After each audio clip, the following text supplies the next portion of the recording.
Oh boy. Okay, so. Oh boy. Shane and I, the bald wonders, are gonna get you. Oh boy. How's that? Is my hair good? Good.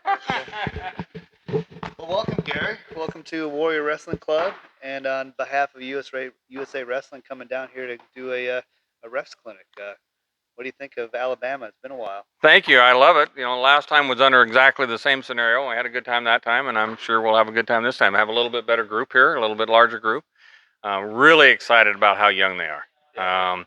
We are not getting that in other parts of the nation, and it's got us all worried because old men like me are only going to be this so much longer. So it's really nice to see young guys like this come out and want to be officials, and they really came wanting to be officials and wanting to learn. So it's great. Yeah, it's great seeing a bunch of former wrestlers actually taking on the ref duties. Like you said, you don't see that, but a bunch of gray-haired and bald-headed guys out there trying to get down on their knees and such. So that's awesome having them around. So, a few questions there. Yeah. So obviously, Gary, this is your second time coming down. Obviously, you've got Shad and Scarlett you want to come and see, but we've had a good couple groups this time around. I don't think as many officials that are here, but we still have officials that are coming in. They want to see it. Globally, I mean, for your sake, your second time in Alabama, is it good you're seeing guys that are repeating to come back to get some seasoning, or even better, the guys that you seasoned the first time feel that they're good to go, and Yeah, I don't know. I wish I had a way of knowing where they went and what they did, and if they're all still officiating. It's tough. We're seeing such a huge loss right now in officials, and it's particularly bad because of COVID. I mean, it's added in everything, obviously, right? And even in folk style at home and in our association, we have a 26 maximum. We have never not had to turn people away, and now we're begging to get back to 26. So it's just it's really tough to get them to come and to stay. You know, thank goodness Freestyle is starting to get a few more dollars put into it, and so officials are getting paid. I mean, there's the first couple times that I did the world team trials, we went there, we were on the mat 17, 18 hours a day. When we left, they gave us a new shirt. You pay your own expenses, you pay your own hotel, you pay your own airfare, and so now that they're starting to try to put a little money to it, I'm hoping it'll encourage some of these younger guys. Not that they're ever going to necessarily make much money on it, but we don't want them having to spend money to volunteer. So yeah, it's rewarding though, and I mean overall, obviously I'm biased because of Shad and everything, but it's really rewarding to see how much wrestling has changed in the South. I mean, it's not just Alabama; it's really changed wrestling in the South.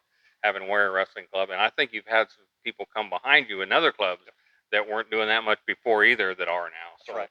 It's really a catalyst. I mean, we see Journeyman. Obviously, everybody knows, and there's a dozen clubs now in New York that are almost as big as Journeyman, but they were kind of the first ones to really get big, And it was even before Frankie was involved. It was back with old Joe DeMeo, So Atwell Wrestling Club. Yeah. So this is coming off the heels of what you just said. This is great because we get a lot of our news through social media, unfortunately. Don't we all? They recently, a couple of guys said, "Hey, we're even here in Alabama. We need officials. We need new officials." 16 here is kind of the entry level. They have a license, and as long as they're going to officiate and it doesn't interfere if they are wrestlers. So it's a great time. I know we had a couple of young guys in the room. Mike Moran was in here, former wrestler. Uh, Nick Smith from Hoover was in here again, just graduating this year. So it's really nice to see those guys coming in, not just for folk style. Obviously, they're gonna get paid a few bucks to do that over the regular season, but kind of like you said, freestyle Greco is starting to kick in here in the South, and we're seeing more and more tournaments. We're seeing more and more interest. So it is beneficial, and getting you to come down and just, like I said, give these guys some seasoning and get them, asking good questions, and let's go through and show a routine move. Just show me what you're talking about. Let's, because I know Jeff and I both have seen that from the youth level. You know, officials, I mean, they're questionable from time to time, but yeah, it's tough. I mean, it's I've more than one time told a father, "Would you like to put my stripes on?" Here's the whistle. I'm glad to change places with you right now. Me. Well, and not for nothing, I was not any different when I was on the other side of that. So it's hard. You're passionate. You care about your wrestler. If you're a coach, you care about your wrestler doubly. If you're a coach and a father, it's hard to get officials that are willing to listen to that and put up with that and come back. But one of the things we covered a lot tonight was how do you overcome that? And one of those is look like you're a That's right. professional, act like you're a professional, be vocal, be loud, make it clear to everybody in the room what it is that you think is happening here. It doesn't even at that point matter if maybe you're picking on the wrong guy. At least you're making it clear. I'm about ready to put red on the clock. Right. And all those things develop a new respect between coaches and officials. And I got to tell you, at the higher level, I've told them these guys earlier the whole story about Tommy Brand storming the mat on me at the World Team Trials in Las Vegas. But Tommy and I are good friends. I mean, I'm not close to him like his friends, but most of the people I've officiated with that didn't like my call, whether it be a John Smith or Respect. whoever, yeah, they have a respect for. And one of the things, and Coach Sean brought it up, was that it's important that as a coach and as an official, if you make a bad call, to be willing to own it and to live with it and say, listen, I made that call. Maybe I missed something. Let's talk about it during the break and see what I might have missed that you saw. And even if at the end of the day you still agree to disagree, at least you had a conversation. That's right. Just like you said, I mean, it's hard to take points off once you've awarded them. But so, do you feel it's just a natural transition being a dad, being a coach, especially for yours, but obviously, I mean, I think we've done the same as our kids have gotten a little bit older. We've let them get seasoned by Shad and by Coach Matt and Coach Wells, and like these are seasoned coaches that have been doing this for a living for a while. But is it just a natural transition for like the dad coaches to put some stripes on and get out there and officiate? It definitely is. It Awesome. definitely is. And I was very involved in Freestyle and Greco officiating when I was still coaching. And when I quit coaching, and the local officials that I'd yelled at for the last 4 or 5 years came and said, "Hey, why don't you come join us?" And I said, "Well, I'm not a Yankees fan. I know we're striped. That's why." And so living in New York, I got a lot of crap out of that. But it was kind of true. I really have, even from the time I wrestled, have never been a fan of folk style wrestling. I think we're doing our people an injustice, and it always has bugged me. But nonetheless, it exists. Nonetheless, for the most part, it is the launching pad. And so, when I finally started doing it, and then I went ahead and did it at a collegiate level.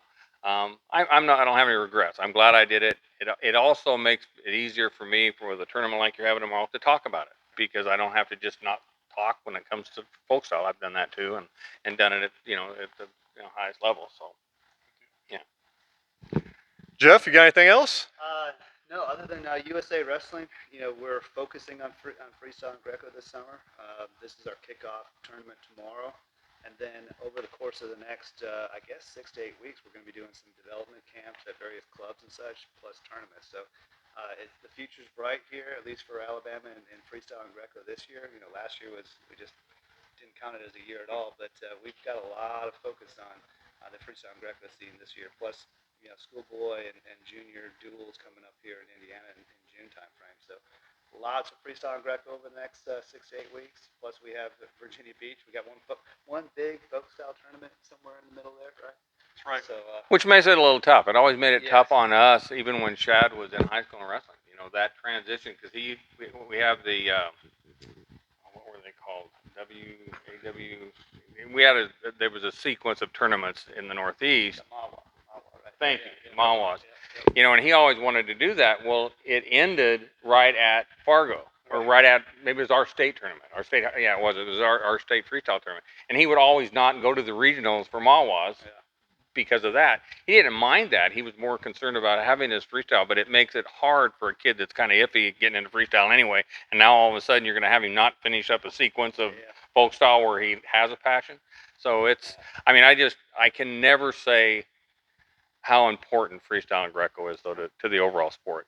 And when I was trying to get Shad recruited, and I had taken 2,200 minutes of video and made a 20-minute video, and the first coach I sent it to was Coach Barbie, who was the head coach at West Point at the point, and he was a good friend of mine. And I said, Coach, Shad has no interest in the Army, just so you know, but I want you to look at this video and tell me what's important about it. And his first comment when he responded, it included all three styles. And I said, do you really think college coaches think it's that important? And he said, it's yes. Since then, now that he's in Arizona and we've had additional conversations, he says it's 10 times more important now because so many colleges having a training center and so many colleges focusing their college athletes on their off season. You know, it didn't used to be you would see a college coach beside the mat at the World Team Trials, you know, but now that's his coach year round. And so it's even more important, I think, than it ever was. And hopefully all that means that eventually we'll do it right, and at least at the college level, it'll all be freestyle. Yeah, well, I think you're preaching to the choir. We are huge fans. We've always said, at least the past few years, you know, it should be freestyle as our regular season and Greco as the off season. Absolutely. I love it. Yeah, Jeff likes going to his back a lot in the ring, not just because of his jiu-jitsu. Well, Gary, thank you, man. As always, it's a pleasure. My pleasure. Appreciate it. Shane, Jeff, and Gary Rissler, the infamous, on Matt Byrne.